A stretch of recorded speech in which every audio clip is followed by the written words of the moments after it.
Okay, I think we're good with the positioning here. Like my light's a little bit dark.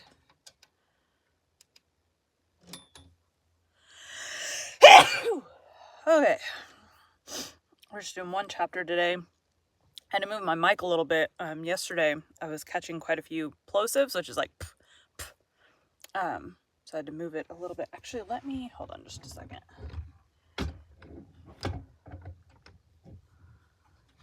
Sorry, I'm trying to test it with the chair, which is I sat in for a while yesterday.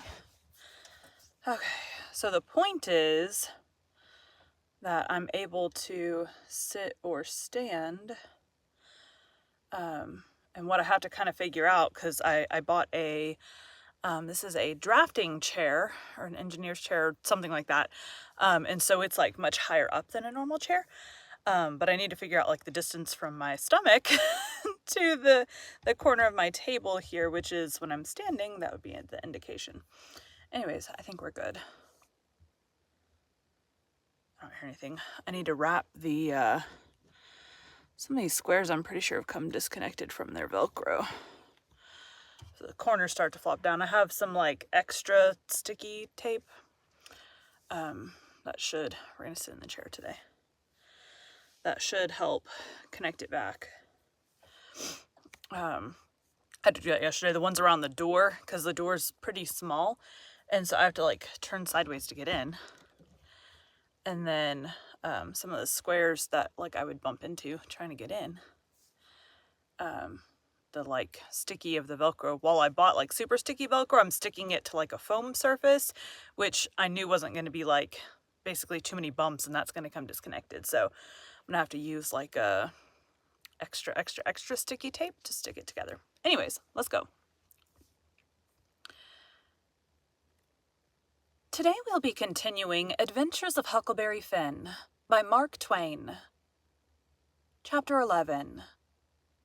Come in, says the woman, and I did. She says, take a cheer. I done it. She looked me all over with her little shiny eyes and says, what might your name be?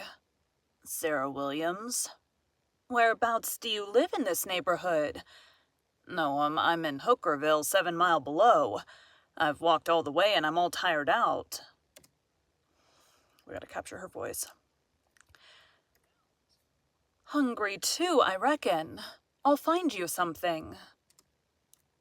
Copy. This is the new neighbor lady.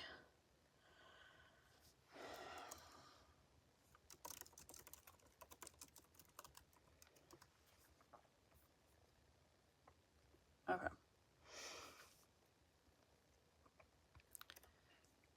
No, I ain't hungry. I was so hungry I had to stop 2 miles below here at a farm, so I ain't hungry no more. It's what makes me so late. My mother's down sick and out of money and everything, and I come to tell my Uncle Abner Moore. He lives at the upper end of the town, she says. I ain't ever been here before. Do you know him? No, but I don't know everybody yet. I haven't lived here quite 2 weeks.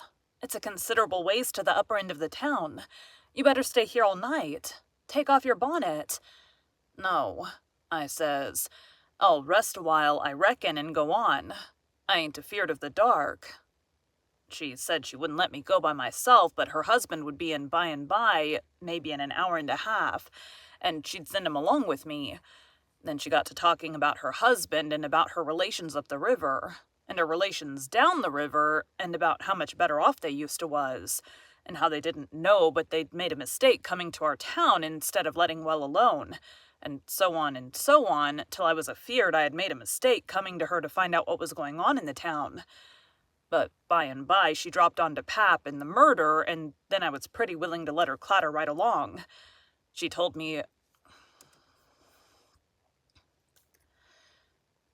about me and Tom Sawyer finding the $6,000. Only she got it 10. And all about Pap and what a hard lot he was and what a hard lot I was, and at last she got down to where I was murdered. I says, who done it? We've heard considerable about these goings-on down in Hookerville, but we don't know who 'twas that killed Huck Finn. Well, I reckon there's a right smart chance of people here that'd like to know who killed him. Some think old Finn done it himself. No. Is that so? Most everybody thought it at first. He'll never know how nigh he come to getting lynched. But before night they changed around and judged it was done by a runaway servant named Jim. But before night they changed around and judged it was done by a runaway servant named Jim. Why, I stopped. I reckoned I better keep still. She run on and never noticed I had put in at all. The servant run off the very night Huck Finn was killed, so there's a reward out for him, $300. And there's a reward out for old Finn, too, $200. You see, he come to town the morning after the murder and told about it, and was out with him on the ferry boat hunt. And right away after he up and left. Before night they wanted to lynch him, but he was gone, you see. Well, next day they found out the servant was gone. They found out he hadn't been seen since 10 o'clock the night the murder was done. So then they put it on him, you see.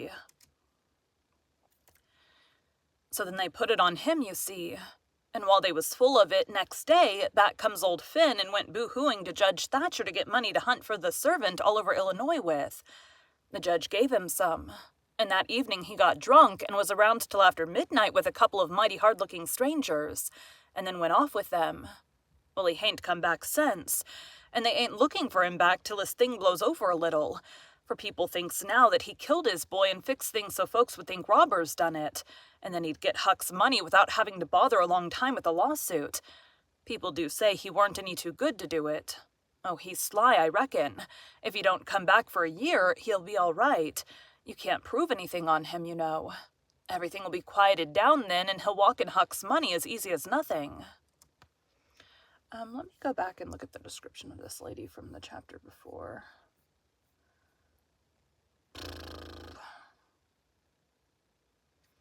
We're needing chapter, find. Go back up one. All right, go back down.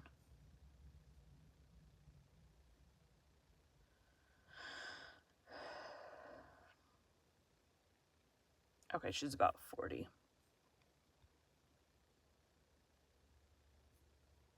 Just checking I wouldn't give in some, 80-year-old this, younger voice. Yes, I reckon so, I don't see nothing in the way of it. Has everybody quit thinking the servant done it? Oh, no, not everybody. A good many thinks he done it. But they'll get the servant pretty soon now, and maybe they can scare it out of him. Why are they after him yet? Well, you're innocent, ain't you? Does $300 lay around every day for people to pick up? Some folks think the servant ain't far from here. I'm one of them, but I hain't talked it around. A few days ago, I was talking with an old couple that lived next door in the log shanty, and they happened to say hardly anybody ever goes to that island over yonder that they call Jackson's Island. Don't anybody live there? Says I. No, nobody's. Nobody, says they. I didn't say any more, but I done some thinking. I was pretty near certain I'd seen smoke over there about the head of the island a day or two before that, so I says to myself, like as not, that servant's hiding over there. Anyway, says I, it's worth the trouble to give the place a hunt. I ain't seen any smoke since, so I reckon maybe he's gone, if it was him. But husband's going over to see, him and another man. He was gone up the river, but he got back today, and I told him as soon as he got here 2 hours ago. I'd got so uneasy I couldn't set still. I had to do something with my hands, so I took up a needle off of the table and went to threading it. My hands shook and I was making a bad job of it. When the woman stopped talking, I looked up and she was looking at me pretty curious and smiling a little. I put down the needle and thread and let on to be interested. And I was, too, and says, $300 is a power of money. I wish my mother could get it. Is your husband going over there tonight? Oh, yes. He went uptown with the man I was telling you of, to get a boat and see if they could borrow another gun. They'll go over after midnight. Couldn't they see better if they was to wait till daytime? Yes, and couldn't the servant see better too? After midnight he'll likely be asleep, and they can slip around through the woods and hunt up his campfire all the better for the dark if he's got one. I didn't think of that. The woman kept looking at me pretty curious, and I didn't feel a bit comfortable. Pretty soon she says, "What did you say your name was, honey?" Mary Williams. Somehow it didn't seem to me that I said it was Mary before, so I didn't look up. Seemed to me I said it was Sarah, so I felt sort of cornered and was afeared maybe I was looking it too. I wished the woman would say something more. The longer she sat still, the uneasier I was. But now she says, "Honey, I thought you said it was Sarah when you first come in." "Oh, yes'm, I did. Sarah Mary Williams. Sarah's my first name. Some calls me Sarah, some calls me Mary." "Oh, that's the way of it?" "Yes'm." I was feeling better then, but I wished I was out of there anyway. I couldn't look up yet. Well, the woman fell to thinking about how hard times was and how poor they had to live and how the rats was as free as if they owned the place and so forth and so on. And then I got easy again. She was right about the rats. You see, one stick his nose out of a hole in the corner every little while. She said she had to have things handy to throw at them when she was alone, or they wouldn't give her no peace. She showed me a bar of lead twisted up into a knot and said she was a good shot with it generally, but she'd wrenched her arm a day or two ago and didn't know whether she could throw true now.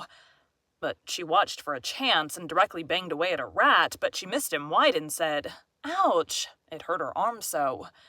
Then she told me to try for the next one. I wanted to be getting away before the old man got back, but of course I didn't let on. I got the thing, and the first rat that showed his nose I let drive, and if he'd have stayed where he was, he'd have been a tolerable sick rat. She said that was first rate, and she reckoned I would hive the next one. She went and got the lump of lead and fetched it back and brought along a hank of yarn which she wanted me to help her with. I held up my 2 hands, and she put the hank over them and went on talking about her and her husband's matters. But she broke off to say, "Keep your eye on the rats. You better have the lead in your lap handy." So she dropped the lump into my lap just at that moment, and I clapped my legs together on it and she went on talking. But only about a minute. Then she took off the hank and looked me straight in the face and very pleasant and says, "Come now, what's your real name?" What, Mum? "What's your real name? Is it Bill or Tom or Bob? Or what is it?" I reckon I shook like a leaf and I didn't know hardly what to do. But I says, "Please, to don't poke fun at a poor girl like me, Mum. If I'm in the way here, I'll—" "No, you won't. Set down and stay where you are. I ain't going to hurt you, and I ain't going to tell on you, nuther. You just tell me your secret and trust me. I'll keep it, and what's more, I'll help you. So'll my old man if you want him to. You see, you're a runaway 'prentice, that's all. It ain't anything. There ain't no harm in it. You've been treated bad, and you made up your mind to cut. Bless you, child, I wouldn't tell on you. Tell me all about it now. That's a good boy." So I said it wouldn't be no use to try to play it any longer, and I would just make a clean breast and tell her everything, but she mustn't go back on her promise. Then I told her my father and mother was dead, and the law had bound me out to a mean old farmer in the country 30 mile back from the river, and he treated me so bad I couldn't stand it no longer. He went away to be gone a couple of days, and so I took my chance and stole some of his daughter's old clothes and cleared out, and I'd been 3 nights coming the 30 miles. I traveled nights and hid daytimes and slept, and the bag of bread and meat I carried from home lasted me all the way, and I had a plenty. I said I believed my Uncle Abner Moore would take care of me, and so that was why I struck out for this town of Goshen. Goshen? And so that was why I struck out for this town of Goshen. Goshen, child? This ain't Goshen, this is St. Petersburg. Goshen's 10 mile further up the river. Who told you this was Goshen? Why, a man I met at daybreak this morning, just as I was going to turn into the woods for my regular sleep. He told me when the roads forked I must take the right hand, and 5 mile would fetch me to Goshen. He was drunk, I reckon. He told you just exactly wrong. Well, he did act like he was drunk, but it ain't no matter now. I gotta be moving along. I'll fetch Goshen before daylight. Hold on a minute, I'll put you up a snack to eat. You might want it. So she put me up a snack and says, "Say, when a cow's laying down, which end of her gets up first? Answer up prompt now. Don't stop to study over it. Which end gets up first? The hind end, Mum. Well then, a horse? The forward end, Mum. Which side of a tree does the moss grow on? North side. If 15 cows is browsing on a hillside, how many of them eats with their heads pointed the same direction? The whole 15, Mum. Well, I reckon you have lived in the country. I thought maybe you was trying to hocus me again. What's your real name now? George Peters, Mum. Well, try to remember it, George. Don't forget and tell me it's Alexander before you go, and then get out by saying it's George Alexander when I catch you. And don't go about women in that old calico. You do a girl tolerable poor, but you might fool men, maybe. Bless you, child, when you set out to thread a needle, don't hold the thread still and fetch the needle up to it.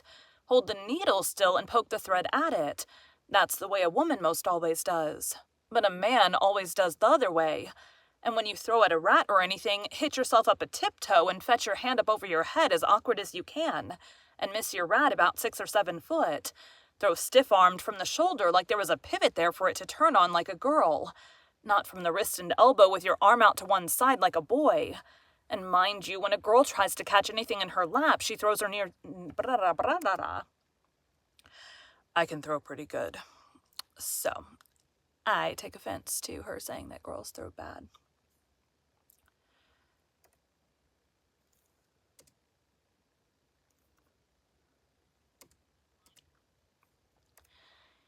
And mind you, when a girl tries to catch anything in her lap, she throws her knees apart.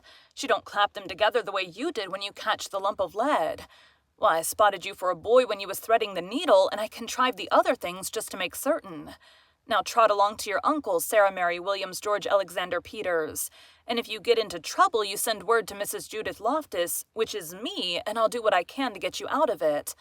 Keep the river road all the way, and next time you tramp, take shoes and socks with you. The river road's a rocky one, and your feet'll be in a condition when you get to Goshen, I reckon. I went up the bank about 50 yards, and then I doubled on my tracks and slipped back to where my canoe was, a good piece below the house. I jumped in and was off in a hurry. I went upstream far enough to make the head of the island, and then I started across. I took off the sunbonnet, for I didn't want no blinders on then. When I was about the middle, I heard the clock begin to strike, so I stops and listens. The sound come faint over the water, but clear. 11. When I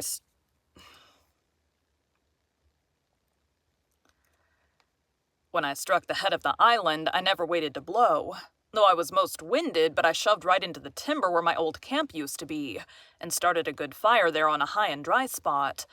Then I jumped in the canoe and dug out for our place, 1.5 miles below, as hard as I could. I landed and slopped through the timber and up the ridge and into the cavern. There Jim laid, sound asleep on the ground. I roused him out and says, "Get up and hump yourself, Jim. There ain't a minute to lose. They're after us."